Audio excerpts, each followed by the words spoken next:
thì chuan với bây giờ căn xây lên đủ bậc này ôm chú bọn lộ phải dùng trang đi là khóc phải bọn lộ phải dùng trang đi thì hơn biết rõ rất cần phải dùng chuan áp dụng dùng và làm gì cả con India pun punya jadi bollo tiap lima ibadah sống bola bikin tanah akan pakai tu dengan ni pan non ke ani lokoin lecha janti te katen kan program dia ni oma dicuan cùng sáng đi lệ sống và tách tổ khan Ministry of Environment Forest and Climate Change Government of India hiện solid waste management rules sáng đi sống và khan alo xia mà chúng mình ba cả chuan plastic waste management rules sáng đi sống và hiện là xia mà chúng ba cả chuan e-waste thì electronic lắm bằng từ chia tệ management rules on siapa dan hang ang zong hang ang lo siapa chung te chu la kho ma thia khana shom ko la aten le tha man pe le tha dan the use of the electric goods EV te po sang trong pai to po then pa chon an chen kho ma ti ka den de kha sống bộ tự tiện toàn nhiên sáng đi sống bộ bà con ăn lâu để đấy chú mình chú anh em bảo nhìn ví dụ là bảo cô các mình thì quy trình từ kha lên solid waste management center từ cái giờ là ăn hoàn cả từ sáng đi sống bộ bà con các thị lai của cái sở con han solid waste management center đi na bộ lộ sống bộ từ riêng của center tu an lo santan dai to an ten da contractor an kha sang ni so por ka ku na ku an lo tron dai to ane chu wa ngin da ngin thiu ti na tu ren ro man na akan so wa ni chon ko lo pai chu sa kan tu na kan mu bai ba ka yan kan kai ko na lo ka lo chu ni nghe ni in sak na vùng rộng bảy ngai thế, những cần thiết là vùng rộng bảy ngai thế thì có người nói vào này cái coi xem hơi rồi má biết đâu thì em đi na số đó mình nghe này xin lỗi office để quý bộ hoa là cán chuyện xếp đấy được không à vài khả năng thì tôi sẽ phải là lòng ngai cả mà không số đâu quý sĩ khát tiền mà phải biết dùng cái cây xỉu lòng ngai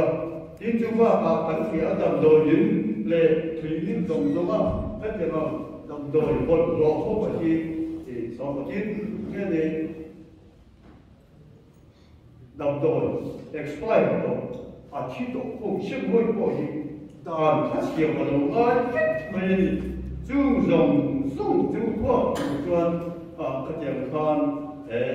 một lọ sống bộ cả lệ sống bộ đàn từ luôn bản thì vì khu tất nhiên là sở phá Asia mà tu chứng India mà nhân man tu thì state thì nó man tu rồi ati cái anh ấy chứ thì lo là cho đi cùng sáng đi sống đi khan National Green Tribunal Court of Law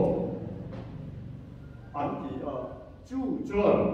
July đi sống đi July thả khan đi cùng khan April đi khát sáng thì sống thì tập ở trong chuan để solid waste management đàn tên thì chúng ta ban sử dụng trong đó dùng lục tên chuan ăn trôi dễ của anh chị chúng tôi nhớ ra cũng bây giờ anh chị sáng thì sống thì có cái thứ khác trong chuan đàn dùng trong chuan để có người nuôi sống trên là chuan thật tình nuôi sống bằng trôi rồi nuôi cái chúng nó biển nuôi sầu thì ta là nuôi mà ta nghìn nuôi chút tiền đậm chỗ ở mà đi chủ yếu bảo cho vùng lộng sống còn đi chỉ mà anh đi chút tiền cho cái gì quên thì có cho quần xóa thì cho tôi là quý vị là sai đi cùng đi xem vào đi xong đi đi xem khan sáng đi xong đi khan sáng đi xong có đi xong cần không anh đi so đi tôi mà dễ xem được chứ thì cho tôi là tập pin ra nó quý vị là cái công việc của con bò lồng phải pha cái tiền kia là cô theo hàng không con environment nó ngồi đó có tiếng chém cái gì bồi khác đó chú anh em bảo nhiên các thể khăn sống anh tiền tôi là cho tôi là thì tập pin ra anh chỉ để bỏ khu tôi là con em bảo phải đồ đồ viên thì cái bắn xuân thì đó anh đi chú bị khăn bên dễ là cho anh yên đi hiện học quy chuẩn nó đi tôi tin khăn tiền khăn sống ra nó là cho em chia khăn sống ra nó làm gì khác anh nói là em chỉ hiện một lộ phải để sống một cái cuộc sống anh lên con tôi này tôi nói sống một cái công chúng ta phải miêu anh ấy đó sẽ tu anh ấy đó tôi nói hiện chỉ miêu phong chú anh ấy có sẽ em chỉ này đó in là em sẽ in cũng mình sống một cái cuộc sống em công chúng anh ấy mà cái đề bài về anh ấy hắn nói bảo thì nó có gì trước kia là thì nó cần biết lại cho một tổ chức phần đàn từ cái coi như nào nó tất cả phần dùng rồi anh đi diễn viên cả các là rồi in để cần cần anh đi chú nào có muốn khăn hành rất sâu dễ là các điểm là hát sân đâu cho thì khan cần không có thì khan cần xem rem dễ là rồi in hết là cái kết quả rồi thì in thì quy chung anh em chỉ số ca tu số ca bỏ lỡ cái sẽ khác kiến có anh ấy biết anh tu mà anh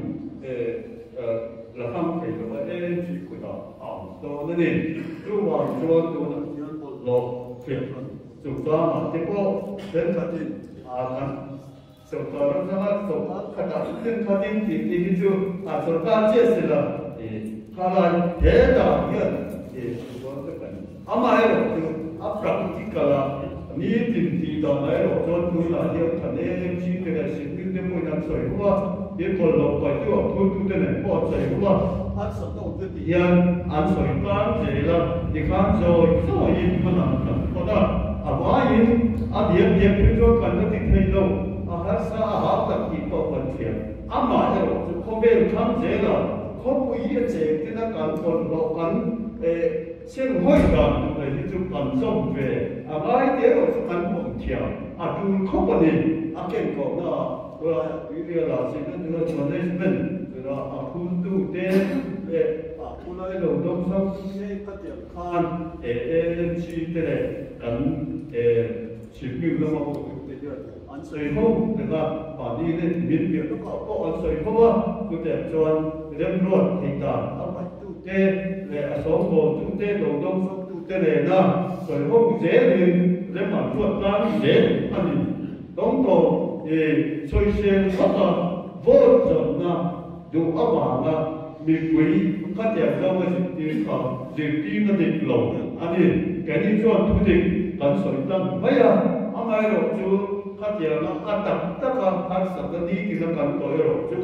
đem giảm đó sợi không dễ tin cần thêm ruột mà chú cho cần không có gì thì vấn đề hiện sợi việc của mình cái gì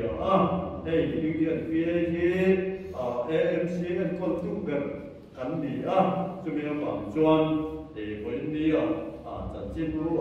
อยู่คุยแต่คุยตกตัวดูอ้อยหลงตัวอันสวยนี้อันนี้ทุ่งติดตัดเทียบจวนวันเดียวกันทุ่งนี้กันทุ่งนี้ตัดตัวเต้อันนี้อันสันดาวคนกันสวยคงเจ๋ละกันเชียงเรื่องเจ๋ละดีถ้าดีกันเชียงโออาชาอินกันเชียงอันนี้